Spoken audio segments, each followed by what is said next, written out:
Okay, so my demonstration is reverse turning, how to get the bottoms off all these vessels that you've made, different ways of doing it. Hang on, let me get this off here. So let me get started on that. With reverse turnings, where's my, hang on, I got a cheat sheet here somewhere, so I don't forget something. With reverse turning, so probably the first type of reverse turning that you do, there's a new turner, is a jam chuck. And the simplest of jam chucks is something I do all the time. I've got a bowl here that I rough turned a few years ago, and when I rough turn these, I always make the tenon as large as possible for whatever chuck I had. So this is probably a 50 millimeter chuck, as large as it would go. But I'm not going to use that tenon when I turn this bowl. So the first thing that you're going to do is true that tenon back up to a usable size. So of course, I always leave an indent when I turn these. Always leave that mark on the bottom so I can put this back onto my lathe here, and I can. Yeah, and if you didn't, then you need to figure out a way to put that indent back on there. So, but anyway, so I got my indent, I got it turned on here. Tom, you might want to use that side camera. So the first thing, this is the jam chuck. I jammed it right straight up to the chuck. I don't have to worry about it damaging this because I got to turn this thing. So that's your basic of all jam chucks is just to jam it right onto the chuck, and that's a valid jam chuck. So I'm going to go ahead and retrue this up, and I forgot my pencil. Oh shoot! Hang on.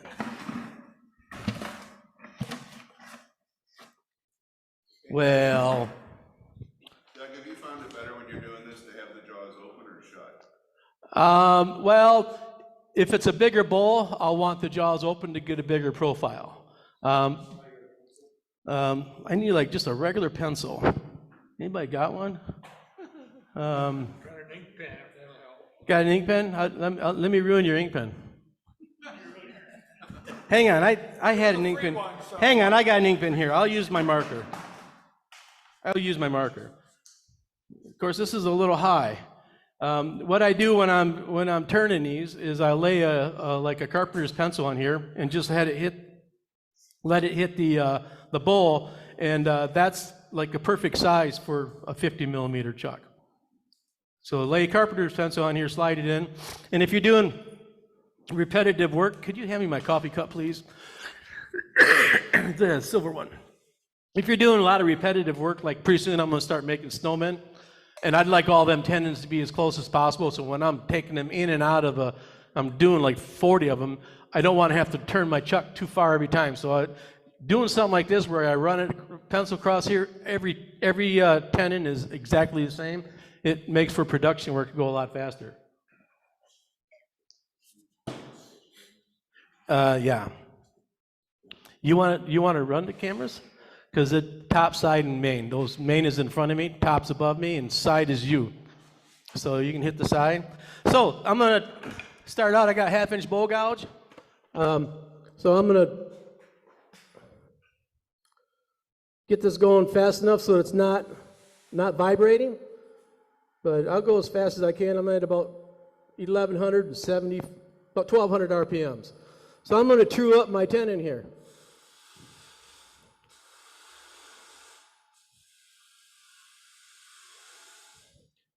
And I want it to be fairly straight.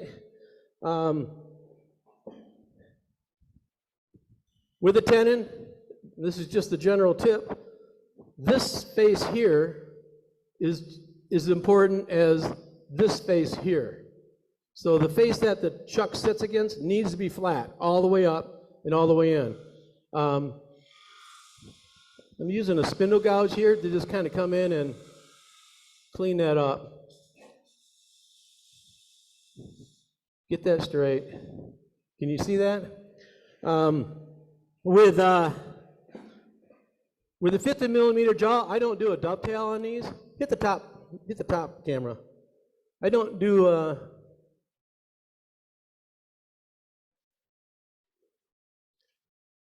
here we are. I don't do a dovetail on them because when you look at your 50 millimeter jaws, they're almost straight except for the little lip at the very top. So I come in here, can you see that? And I come in here and I just get a nick at the bottom. And you see what I did there? So I'm flat on the top part here, but I'm nicked at the bottom. You can hit zoom on that, below that camera, and it'll zoom. Oh, not that one. What happened here? How did you do that? Oh, that's a zoom room, I'm sorry. Zoom in and out way underneath here.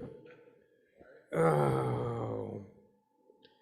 Hang on, we got to get back to... let's go there. Let me see. I want the top camera, and I want to zoom that in a little bit there. Okay, there you go. You can have that back now. So anyway, so now I got a good tenon on there. That's a basic jam chuck. Another thing, just a tip for doing a bowl. If you're going to do a bowl like this, if I was going to turn this bowl today, the first thing I'm going to do after I fix my tenon, I'm going to turn this backside right now. I'm going to turn it and sand it before I flip it over, because it should be true. You know, so I would just come in here and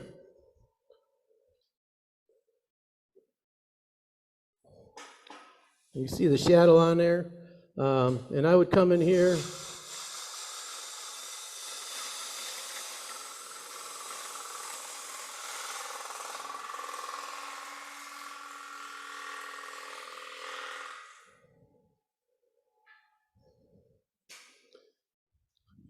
And now I've trued up the outside. I didn't quite get this, but I would true this, I would sand this whole thing, and I'd have the outside done before I flipped this over and stuck it in the tenon. So there's your basic jam chuck. So now I can flip this over, and I could easily turn the inside of that, and I'd be done with this bowl in 20 minutes. So let's say you're going to do a jam chuck, and you want to. It's a nice bowl, like this bowl. I don't want to cram it onto here. I'm going to ruin my finish. So now you have some different choices.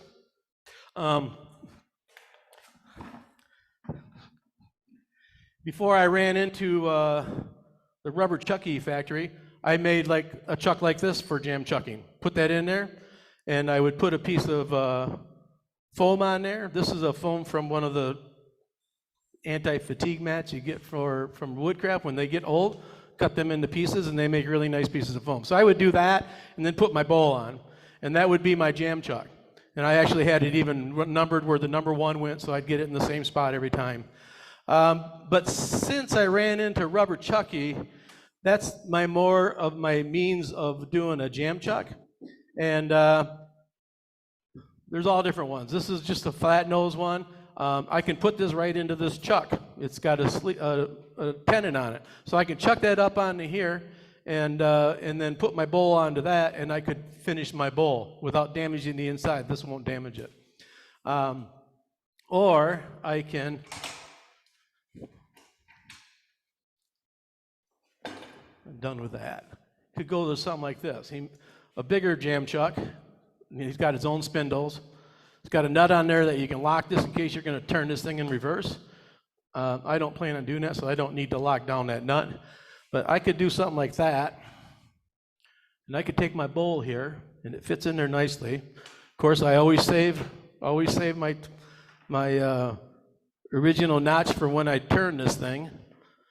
So I can put that on there, and I can turn this up here. Make sure that my live edge doesn't hit this. If it did hit that, then I'd go back probably something like this and put a pad on it and keep spacing it out until it doesn't hit my lathe. So now I got that on there, so now I can turn this thing without fear of ruining my finish on the inside.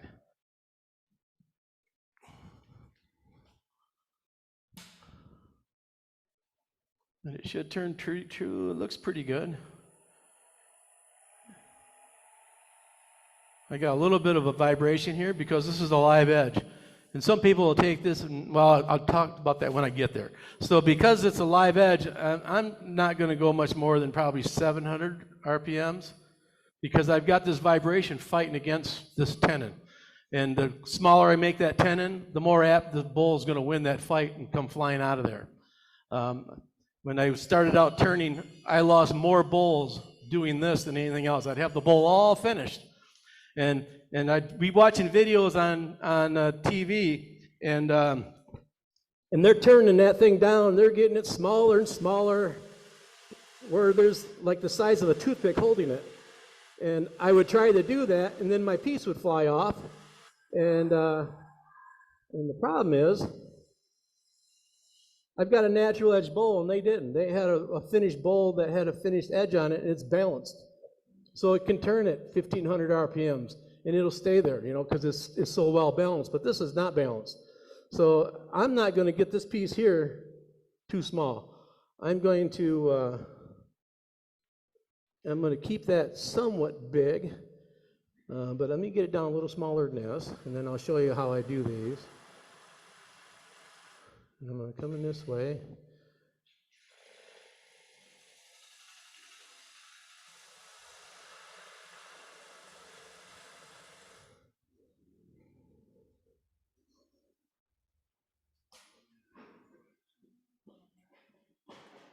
Get my serrated edge here, make sure that I'm recessed and not concaved and not convex. I still got just a little bit more to go in there. You can probably see that it's rocking. So what I'm going to do now is I'm going to take one more pass with this and try to get that ring out of there. Hit your camera, hit the side camera once.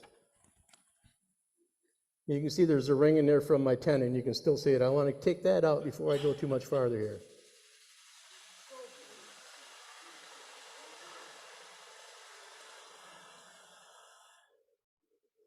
So now that's down to there. Now I'm going to go back to my detail gouge again. This is the only time you'd use a detail gouge on a bowl is on the bottom here. You never use this on the outside edge or the inside. Only on the bottom here would I use a detail gouge. My microphone dropped away here. So I'm going to come in here now. I'm going to take a nice cut.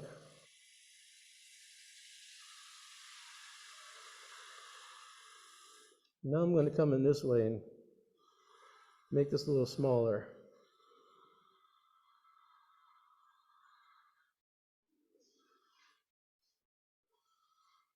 Can you see that? Go to your view once, side. And you can maybe see that.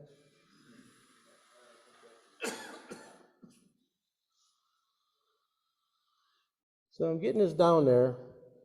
I could probably, okay. If you can see this, I got a little lip here. I'm higher than my bowl, I'm proud. And I want that there, but I don't want it too big, because I got to sand that off. But I want my tenon, I want this little nub to break off above the bottom of my bowl. So I'm going to get that down to there. I can get that fairly small because I'm only going 600 RPMs here. So, let me fix my, here's where I hit it when I was talking to you guys, and I hit my spindle up there. As a matter of fact, I'm going to clean that up right now, because once I take this off, I'm not going to be able to clean that up very well.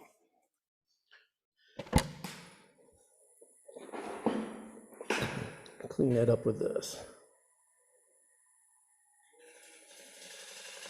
And I'm doing this with a bowl gouge. This is pretty easy to do with a smaller bowl gouge that takes a small bite.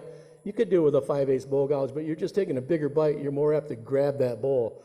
If you're not real comfortable with a bowl gouge, you could by all means get in there with a scraper. And I have this scraper that's a really cool scraper. It's set up diagonally for doing bottoms. I can get in here, and I'm not trying to get into it because it's set up to go this way, and this will clean up a bottom really nicely. But I think I get a better cut with my bowl gouge, less sanding. So I'm going to take one more pass here. Famous last words.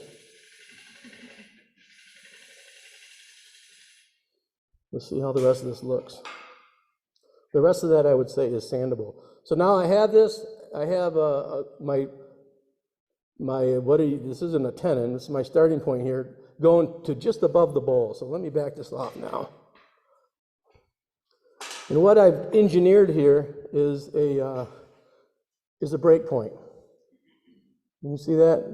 It's going to break off above the bowl, and that's what I want. I'm going to leave that nub there. If you grind that all the way down and have your piece go right straight in, like a little funnel right in your bowl, you're likely to break that off. You can see I put a little hole into that edge there, but because it's in this raised part, I can easily sand that off, and I won't have to.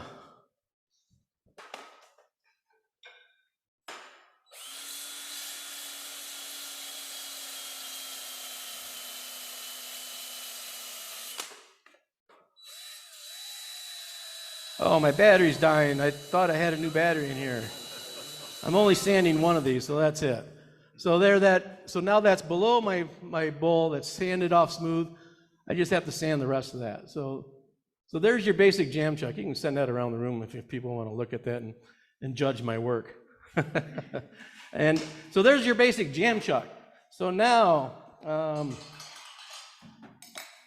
for starting from rough and ready, doing no pad or anything, all the way up to a finished bowl. So moving on down. So after your jam chuck, probably the second thing that is pretty popular for a turner is coal jaws, which there was a set out there for sale. Somebody picked those up. These work really well with a finished bowl that's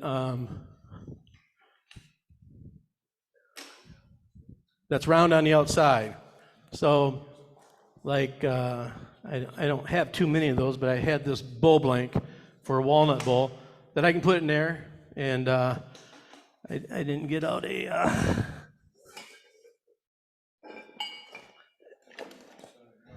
so I can get my key on here, and I can close this up, and I could now turn the bottom of this bowl. If it was finished, I could take the whole bottom off. I don't have a tenon on there. I can turn a tenon. One thing with this record power, and I think this is the same with Nova, every one of these squares is, it's got 4 different profiles. So on here it says record power. I took a black marker and I put a black marker over the power on every one, so that I know that as long as I have that black mark in the same spot on all of them, I have the same profile picked. Otherwise, you could have one concave, one convex. These are concave and convex and straight. You kind of want to have them all the same, so you know your piece is in there straight and centered. So does that clear that? That just barely clears that. So now that's pretty, it's in there fairly well. If it didn't feel good, I would actually wrap some packing tape around this or something to hold it in there, but this feels like it's in there fairly well. No, I think it says on here maximum speed 700. Is it 700? Does anybody know? It's usually between 6 and 8, Okay. depending on the size. Yeah. I think you get above that, and I don't think they spin very true anyways. And there's 600. Are your hold downs there something that you made specific, or can you buy them like that? This one are bought. I had my first coal jaw I made, bought a piece of plywood, I cut it in a circle, cut it left and right, went down to my hardware store and told them what I was doing, and they're like, oh yeah, brought me over to the plumbing department and found some. Yes, Ken? You may want to touch on the jaws that you're using there are reverse dovetail, which is the best way to hold on to something like that. The standard jaw, the standard pins that come with them is just a rubber button. And if you drag your tool too heavily across the bottom, you're liable to pull it away from. Right. As soon as it's out of balance, it's going for a ride. So Yeah, I thought this record power came with both. I've never used the buttons, but yeah, they're just flat. right. So those you would probably want to put some kind of reinforcement to keep your tailstock up. You know. Yeah, they are available for most of the chucks. Yep. Yeah. It's not what generally comes with it in the Nova, anyways. I don't know about Yeah. the rest of them, but the Nova comes with just a standard button, and then there's a couple different lengths Okay, so I'm at about 600. I'm just going to put a tenon on here.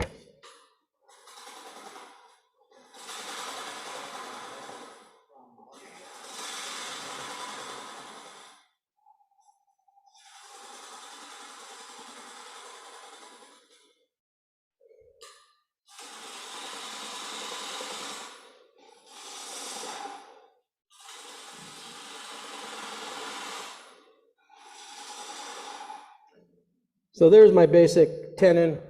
Of course, always I'm going to get myself a mark on there so that later when I go to take that bottom off, I have a center point. So there's cold jaws. You know, these go all these different positions. You can go from what I have 2.5 inches up to 10.5 inches on this cold jaw set.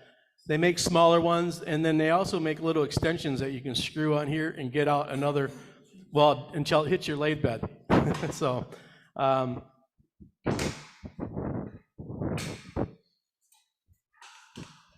you take the tenon completely off? because I haven't turned this one yet. This bolt, it's just a blank. So, so then another option that is not quite as popular or common is this Longworth. And I'm not going to bolt this up. Well, I can put it on your scene. You got that camera on there. And there's all kinds of plans to make these yourself. But basically, this is the Ron Brown one. You turn the two pieces and it squeezes in. And then you turn it back the other way and you can spread it back out. You put your bowl in here and you turn it up, run your tailstock up and run it up, and then you tighten it down. This is Ron Brown's best. These are like, this comes with a donut, which is over here. So you can put another donut on top of this if you wanted to and squeeze sandwich pieces through and work through the hole. It's got all kinds of pieces. This is in our supplies. We had a high price on it because I didn't want to sell it before this demonstration. Now that we've got this demonstration done, we're going to correct the price on that down to probably 125. What did we say, Ken? 100? 125. That's the offer. Yeah, so now that we've done this demo, we're going to let that go. It hasn't been used. It's brand new. It's got all the pieces. It's got tons of pieces for donuts, different ways to sandwich your piece in there if you're working with something bigger, odd, that you can't just sandwich down. So we'll put that back there. That's going to go into our supplies. So there's our cold jaw. There's our jam chuck and our Longworth. And now we're going to go into the world of vacuum chucks. My first vacuum chuck was a Heritage Specialties. It was an aluminum vacuum chuck with a tube permanently mounted to it that would slide all the way through, come out the backside, and then I would just plug slide my hose on it from my vacuum pump. My vacuum pump, I've had the same one for years. It's like a Robinair I bought off from Amazon for I think $120. It works very well for everything that I've used it with.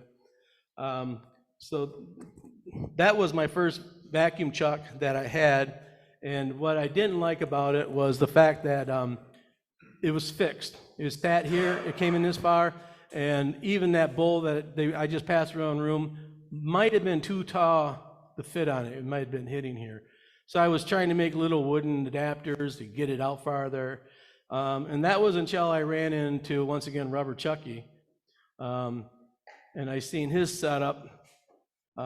And he uses Schedule 40 PCV, and basically the Schedule 40 PCV is he buys, and then he makes this piece, the bottom piece and the rubber piece that goes on top. There's a little space in there just so you can get it back off again. So this was my next step into vacuum chucks.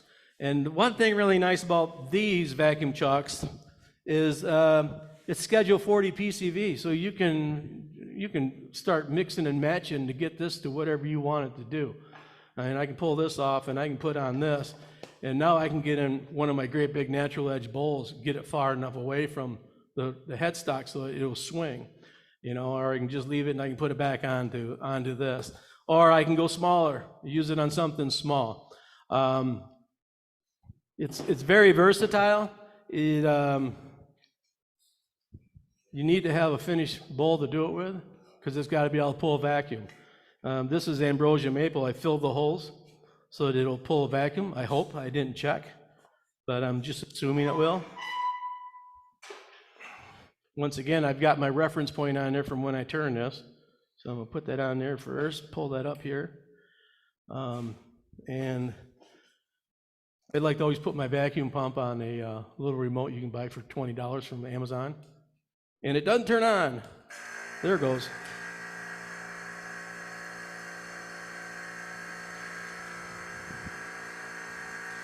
It doesn't work until you plug it into your spindle. I have one for my Powermatic that it was made by a guy who is retired, he doesn't make them anymore. Don Doyle, the rubber chucky guy, just started making these. So he sent me this. Basically, it just plugs into the spindle back here. And I got it right straight into my vacuum pump. So now when I turn it on this time, and there you can hear it, I can hear it pulling the vacuum. At home, I have a gauge. I have an overhead console on my lathe, and I have a vacuum gauge and a switch. So I can turn it on, and I can see how much vacuum I'm pulling. And I like to make sure I'm pulling at least 25 inches of vacuum. Otherwise, the bowl's not going to be held on there real well. But this is on there pretty good right now. So I can now turn this. I still always turn with my tailstock up until I'm down to the nitty gritty. And then if I feel I got a really good vacuum, I will go ahead and pull it away. If I don't feel I have a really good vacuum, I might just turn like I did on the other one, turn all the way down to a little nub, and then pull away, shut, and turn it off, and then still leave it on there so I can sand it, but then break it off and sand it. But this one here, I think I can probably clean the whole thing up using vacuum. And I'm running really true here. I like to see that.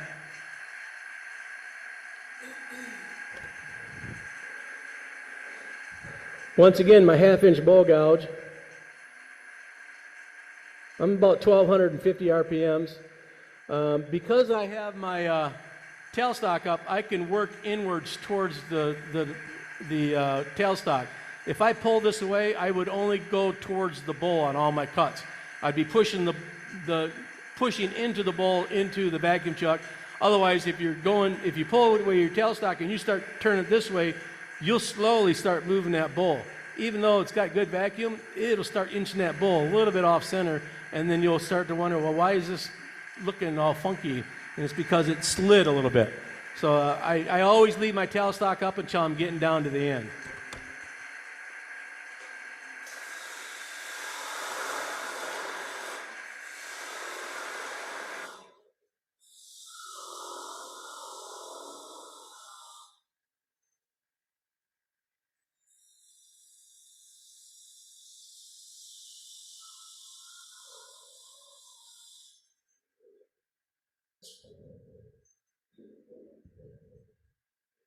Still got a mark there, and I'm a little proud in the middle yet, so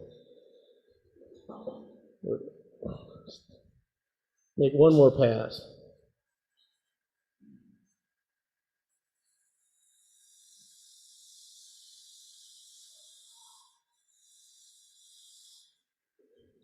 And now the same as the other one, I'm going to grab my my detail gouge. I like this to get in here and nibble away at the center point here.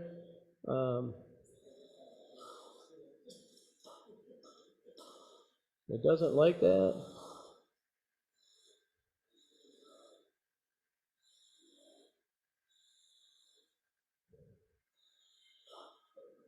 Doesn't like that at all. All right.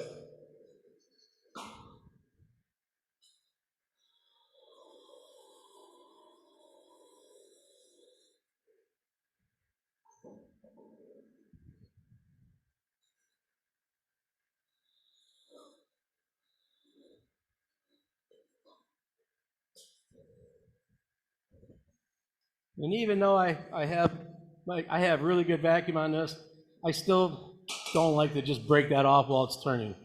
I'd rather get it down right here. I can back this off now, and I can clean that up.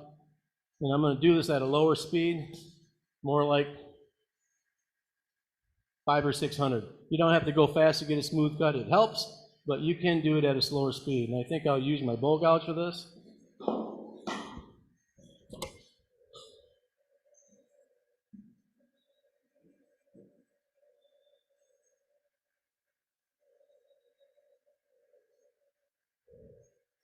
You can do a scraping cut on this.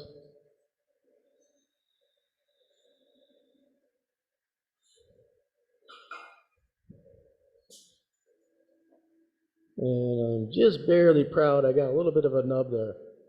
But now at this point, I could sand this on my lathe, you know, which is what I like to do.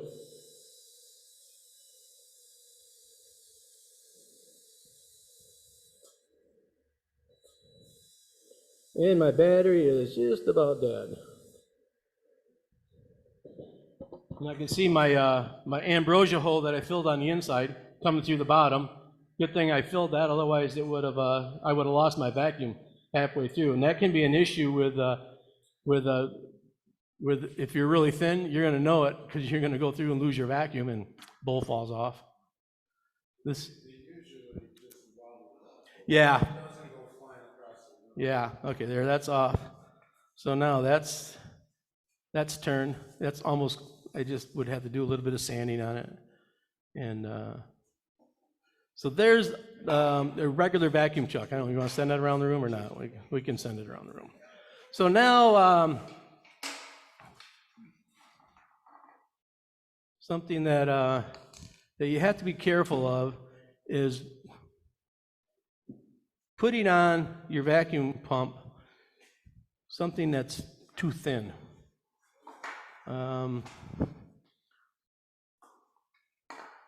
Maybe I'll put this one back on there a second here.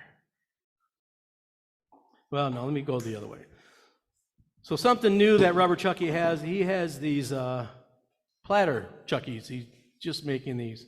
They only go in about, maybe a 1/16 of an inch from the top to the bottom when you run a tape measure across it.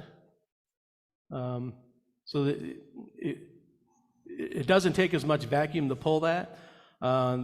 With this big one, I don't know if I'm going to be able to see that or not. We might have to move that out a little bit. But I have a platter here that's too thin. I know it's too thin to turn on a vacuum pump, and there's different ways you can tell it's too thin. Let me just put this back here. Let me get this out of the way. Sometimes you'll put a bowl on here or a platter or whatever. For me, platters I tend to get thin. Put them on there. You turn on your vacuum pump, and the vacuum will actually pull a dome on your wood. Not very big, but it'll pull like a 1/4-inch dome there, and the wood it bends the wood. It won't pop back.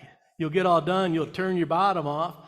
You'll shut off the vacuum pump. The bottom will come back a little bit, and now it won't be flat anymore. And you'll look on this side, and you'll have a little bubble where the vacuum was so much and the wood was so thin that it pulled a little dome. I tried to turn this platter thin enough to do that. This is catalpa, which is pretty light wood. And this is fairly open grained. It's a little warped now. Didn't seem that bad the other day, but it could be the more I do this, the more it's getting warped. Let me turn my, and this bigger piece is not quite flat, so I usually got to go around. There it goes. So now I'm pulling a vacuum on that, and I can see it pulled away here. You see the gap between my vessel and this? It's pulled that away by about a 1/16 of an inch, maybe 32nd. That's kind of common because all these, when they pull a vacuum, this can squish. This rubber will squish a little bit, and it'll pull in.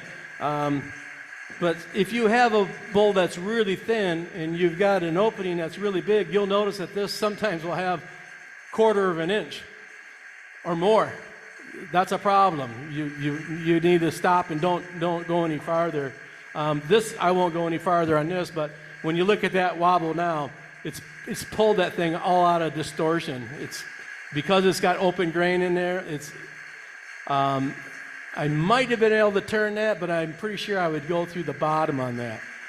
It's pulled the back here is gone just a little bit, but it's warped this too as it warped backwards. So if you got something that's too thin, you're not going to be able to use the vacuum chuck on it.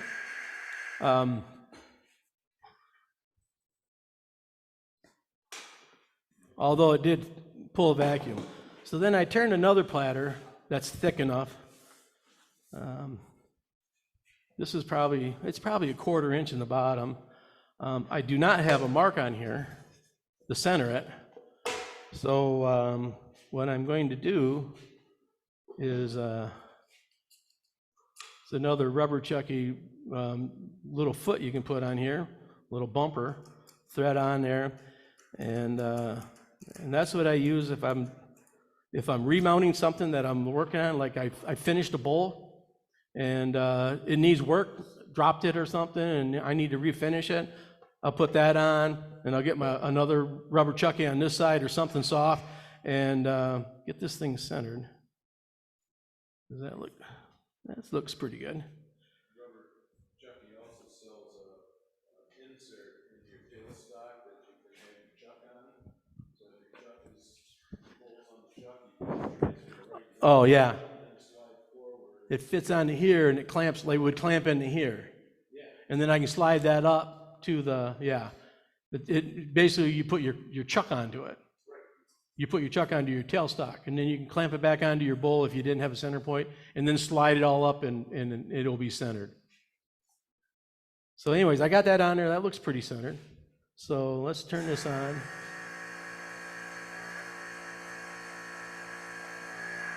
There it goes. So this is pretty true. This is warped a little bit. It does pull this inward on the back side of this, of my chuck. And I think I got a space here now of about maybe a 1/16 of an inch. So I think it's pulled this back until I hit the middle of that rubber chucky. I think I'm bottomed out here now, keeping that from going in any farther. I don't know if that was I'm on above here. Yeah, so this is this is only about maybe a 1/16 of an inch deep to start with. So this one here, this is pulled back that much. I don't think this little one will do it. It's too stiff, but that big one is, and I think it's pulled back enough that now the middle of the platter is hitting right here, which is, for me, it's good, because I know it's not pulling it any farther than needed, so I think it's keeping it more true.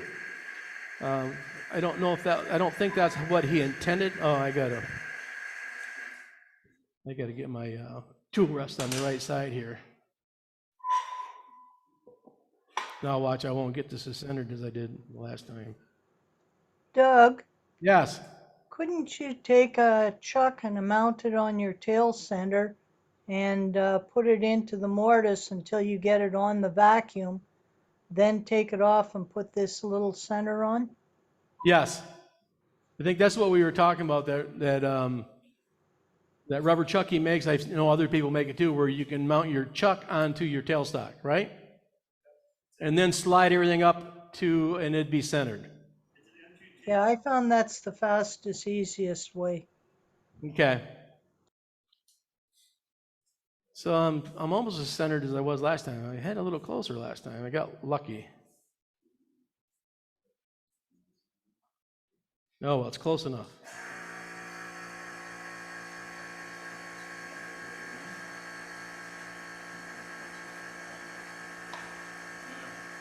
Oops.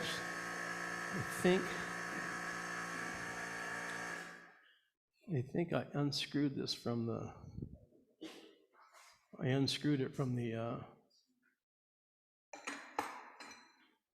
here. Is Rubber Chucky a website, or is it? He has Rubber Chucky Products, I think is the name of it. Okay, there. Yeah, I unscrewed my Chucky from the from my piece that goes into the spindle there. So let's do this one more time. And that time I got it pretty close.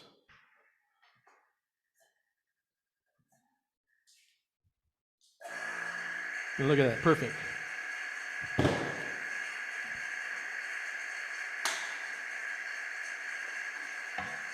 Now in this platter, I don't really need to do much cleaning off in the middle part here. Can you hit your side camera? I kind of finished the middle there. I just want to take off this foot because I want my bottom of my plate to rest here, not on that foot. So I'm just going to take out this foot area and just get it kind of smooth, and that's all I'm shooting for on this. And I'm going to leave that up.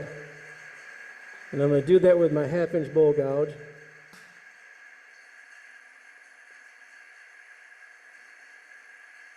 And it's a little wobbly, so yeah, we got about 600 RPMs.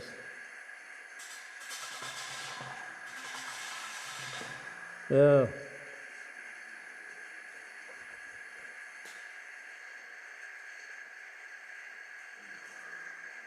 We've lost our, something's wrong here.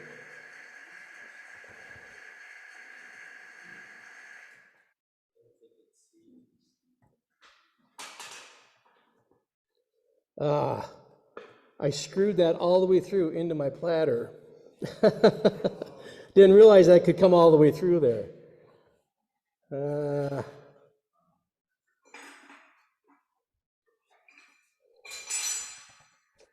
That's what the nut is for. Yeah, thanks, Don. I've reminded you 6 times. I know. This platter Chucky is newer to me. This is really my first time using it. So, okay, so I want that below the surface there. I want to get my nut up here. And I want that.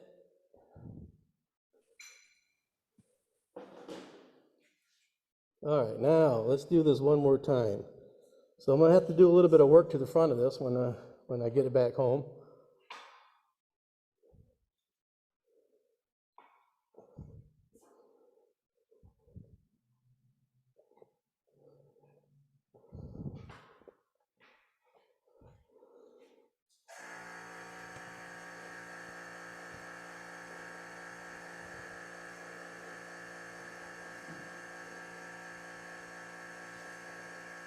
I don't think that's pulling a vacuum.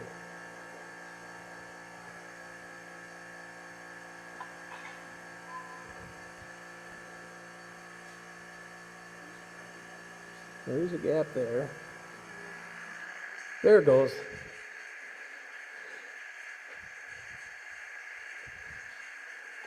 All right. We're not perfectly centered, but we're close. I'm going to bring this back up a little bit.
Take a look right there.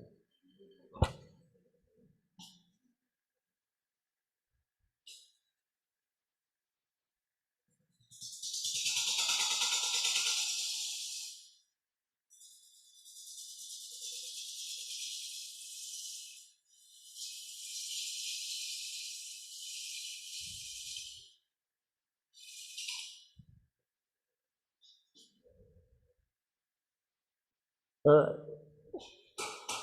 Now we're going to live dangerously. I'll pull this back and see if I can clean up from here to here.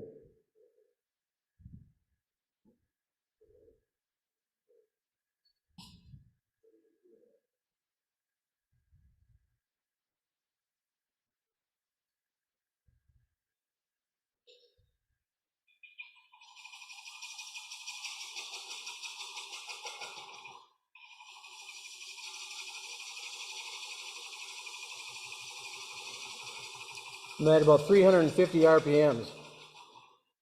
So I'm doing some really slow turning here.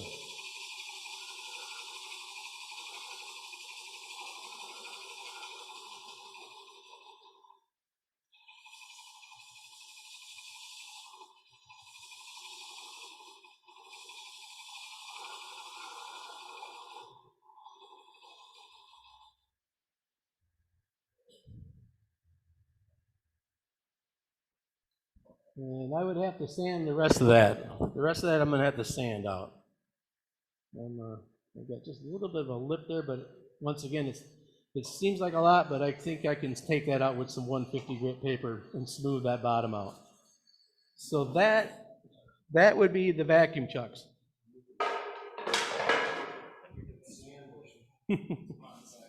Yeah, I'll put this back on the vacuum chuck and I'll sand that while it's on there. I'll probably turn around and fix this side too. So, and the marks that I just, oh, those were there. Okay, you can send that around. So yeah, the bottom there, if I can just got some sanding to do, and then that'll be done. So that's the vacuum chuck. Don, you're online. What do you charge for your vacuum adapter?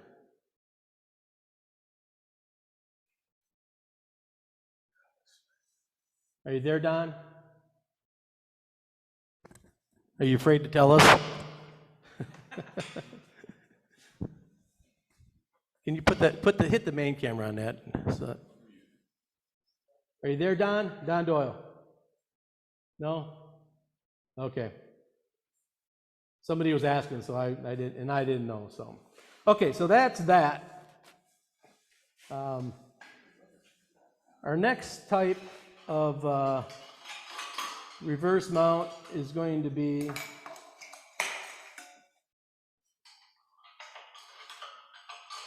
as opposed to something I have no experience with, like these platters, is something I have a lot of experience with. Excuse me, Doug. Hey, you're back, Don. Yeah, I couldn't get back on. Yeah, they're $89.95, and something you didn't mention is that those shanks are interchangeable, so you can use the same body for many different lathes. The shanks are sold independently. Okay. And everything is on my website. It's rubberchucky.com. Rubber Chucky with Rubberchucky.com. Chucky KY, not KIE, right? Right. KY. Okay. Yeah, so that there, as you see, that will unscrew. You can send that around the room. So the rubber part unscrews from that? I have them for many lathes right now. Within the next couple of weeks, I should have them for the Nova lathe and the Lagunas and a couple others. Okay. All right. Cool. Thanks. Yep. All right. I'm going back. I need my point here so that I can work on this next one. So next up, we're going to talk about taking the bottom off a hollow form. Before I ran into Rubber Chucky, I just made my own way of doing these. I put a taper on something and I'd cut it to the right size, and then I'd make it fit tight here, and I'd slide this on and get it centered, and actually it worked, you know. But I had a lot of these laying around, you know. I'd just find the size I needed for whatever I was working on.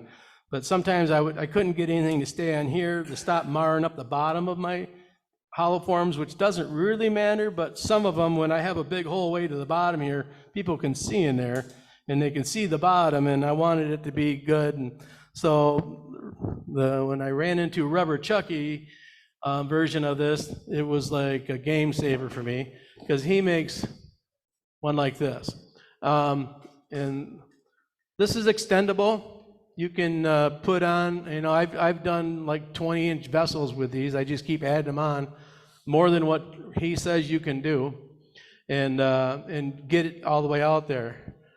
So, but once again, I always leave my mark on the bottom when I turn these. Is there no stop on that? The rubber button here, and there's I just put a washer on there so it doesn't bulge at all, but basically what you want to do here is we want to get this centered again, and the pressure point is here, not here. If you make this your pressure point, you're apt to crack your the lip of your vessel. You know, so you're putting all your pressure on right here. This, I can back this off a little bit. That's loose, but this is going to be tight up here, and that's where I want my pressure to be on that. And I will get that tight and feel pretty snug. And then I'm going to bring this up, and I'm only bringing this up enough to stop this from wobbling. To just give a little firm touch in there. And then if you want to be safe, you can run your nut up here and tighten that to hold that where it's at, and then now you can actually run this in reverse too.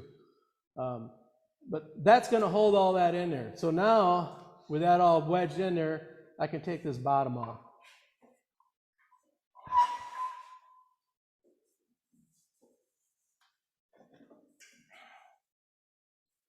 Let's see, how am I going to do this?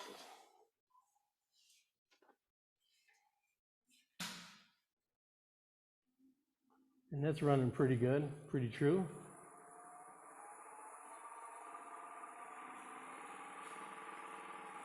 Yeah, I'm about 1100 RPMs. So my microphone keeps falling off here. So let's get my, once again, I'm going to use my bowl gouge and spindle gouge until I get it down to the nitty gritty.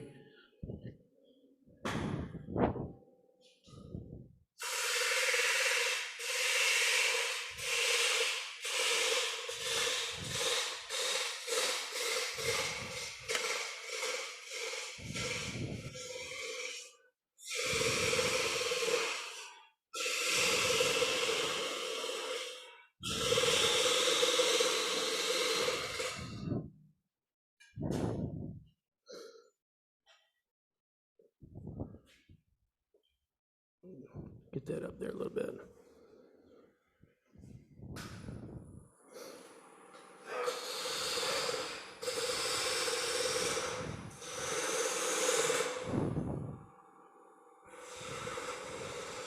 You know, you might want to try top. You might want to try the top camera and see if that's a better view. Oh. Yeah, we want that in, don't we? Yep, you're right. Okay. Yeah, pick whichever one works best.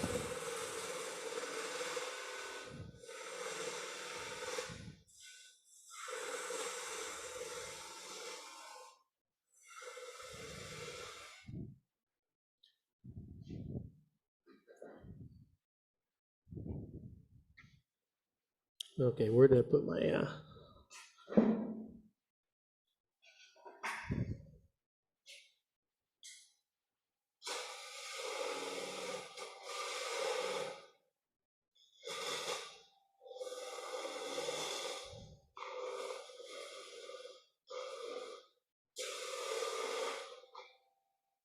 Now here's why I want to be very careful I don't take a big bite, because we're away from the end here, and I got pressure on this because it's tight, and once again, like, this is where I've lost a lot of vessels in my younger days, just not being careful enough. So I don't want to get that too small, and I want to clean up.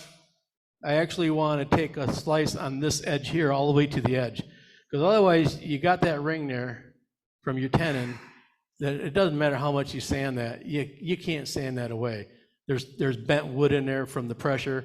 I know I left about a 1/2 inch on here, so I know I got enough that if I cut away a 1/16 of an inch or so, I'll be past that wood that's damaged. Because basically there's damaged wood there that even though this is smooth to touch, when you sand it, you'll see that damaged wood not look the same as out here. So I want to get a nice smooth cut in there. Another thing I have to take in consideration is the pith is still in here. The pith is right there, coming up halfway into my, whatever you call this piece down here. And this here is probably just going to break away.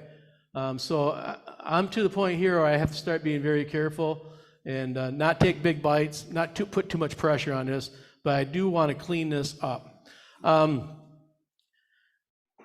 So I would never do that, try to clean this up with my spindle gouge. And even with the bowl gouge, that can be a little tricky sometimes because you can catch this and catch enough of a bite that it actually pulls this and breaks it.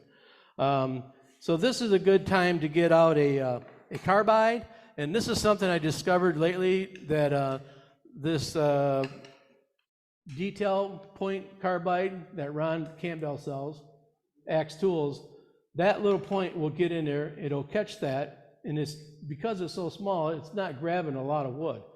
It's just grabbing a little bit of wood, so I can easily get in there, and I can turn it on its side a little bit here, and actually get a little feather cut on there, and try to get a nice clean cut in there. So that's what I'm going to do.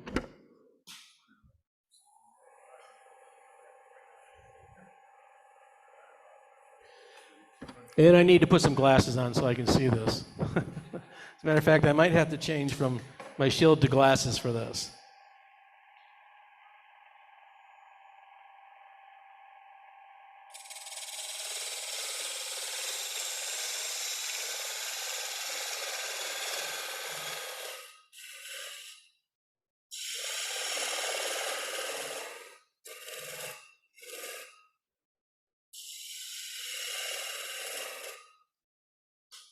See, now I can stop and I can see that line from the tenon is no longer there. Otherwise, there would be a circle there in the wood. And I'm lower than that. So right now I can finish out my middle here and finish this thing up. So I think I'll keep on using this and take away a little more of that.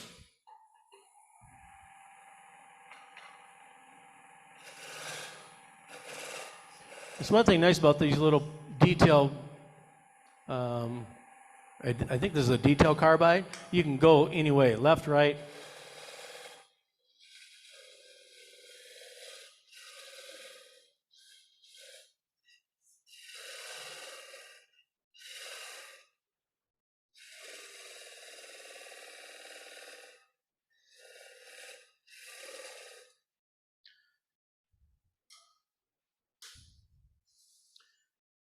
And at this point, typically what I do, and I forgot to bring, I have a Japanese saw that I'll cut that off with.